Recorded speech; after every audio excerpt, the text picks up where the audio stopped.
to me, the actual game of the week, and we're going to dive deep into the whole AFC playoff picture now, was on Saturday. It was Bengals.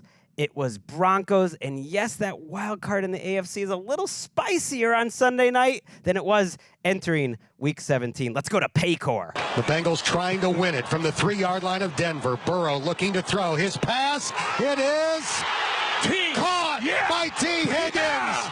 Touchdown. It's over. Bengals. And the final playoff spot in the AFC will not be decided until the final week of the regular season. The Cincinnati Bengals are still alive as Joe Burrow hits T. Higgins for a game-winning touchdown. Oh, great call there by Dan Horde and Dave Lapham on WCKY. T. Higgins did it. Joe Burrow got it done in a game that resembled so many other games that the Bengals found ways to lose despite their best receivers and their quarterback playing otherworldly football. They actually got it done, and it was partly because T. Higgins goes 11 for 131 and 3 touchdowns. And if you hear Dave Lapham kind of identifying that ends the game, maybe it's because Bengals fans have never heard an overtime touchdown. It was the first one in franchise history. I couldn't believe that. This franchise has been around for a long time. It's literally never happened before. Just one of many ways Joe Burrow and in this case T. Higgins are kind of breaking barriers. As this was happening, Shook, are you thinking, okay, this is why the Bengals are where they are? Or are you thinking these are two teams that don't really look like playoff teams? Or are you enjoying the high moments and thinking, okay, this is the best game of the week?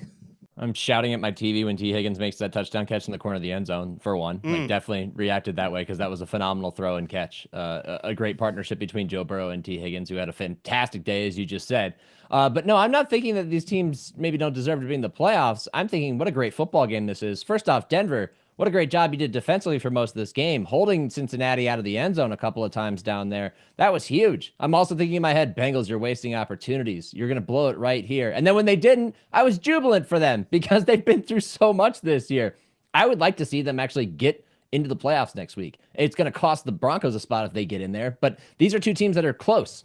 They're both deserving of a playoff spot, a wild card spot. These are two wild card teams in my mind that put on a great show on Saturday. And now, we leave it up to the fate of Week 18 to figure out who it is. Yeah, it's disappointing for the Broncos to not be able to close it out here, but sometimes you got to just give credit to the other team. The 3rd and 9 that Burrow had navigating the pocket, and he just fits it into the tiniest window to T was amazing. You could make a top 5 T. Higgins catches from Joe Burrow plays in this game, and it'd be a great highlight. Like, go watch that.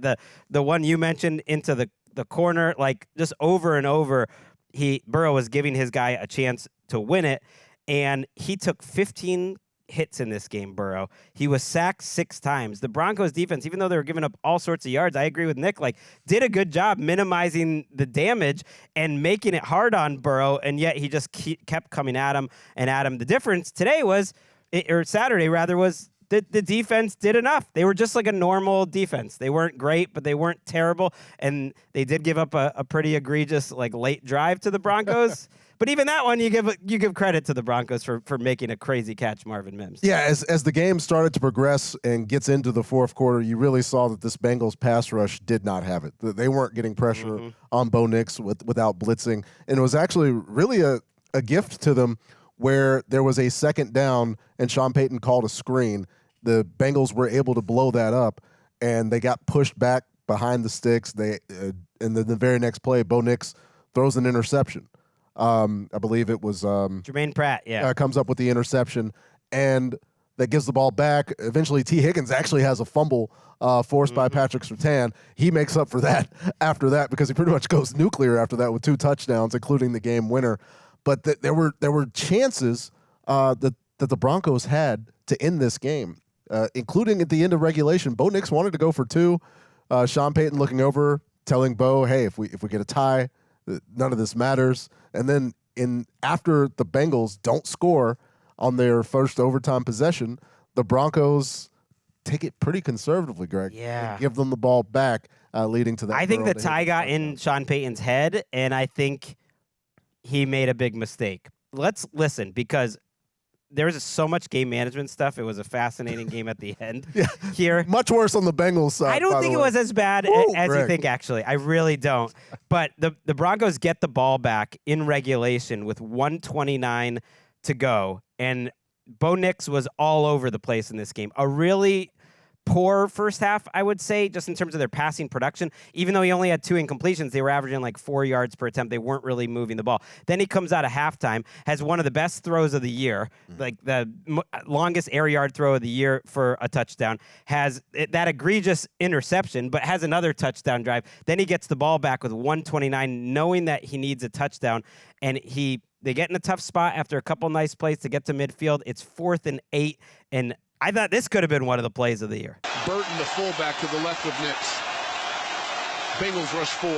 Nix deep drop, now rolls to his right, throws the ball. He wants Mims in the corner of the end zone. Marvin goes up, makes the catch. That's a Denver touchdown.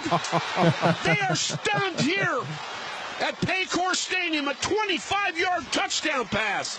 Nix to Mims.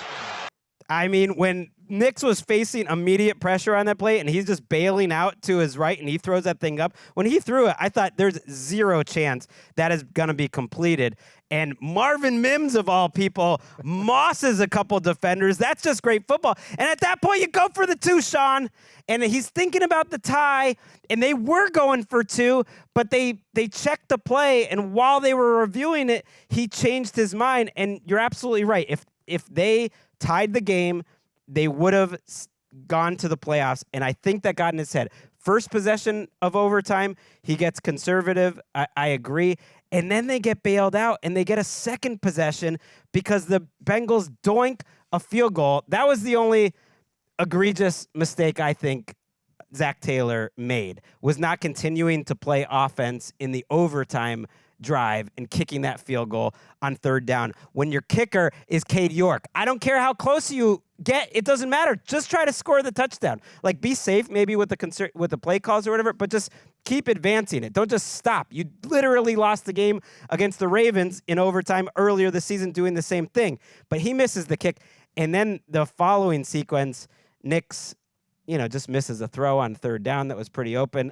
I almost don't want to give the Bengals defense too much credit, Shook, because the reality is Nix missed 2 open receivers on 3rd down in overtime. And if Nix literally hits that throw where he's stepping up in the pocket in overtime and he's got someone crossing, they get a 1st down there, the game is basically over. And the Broncos are going to take the tie.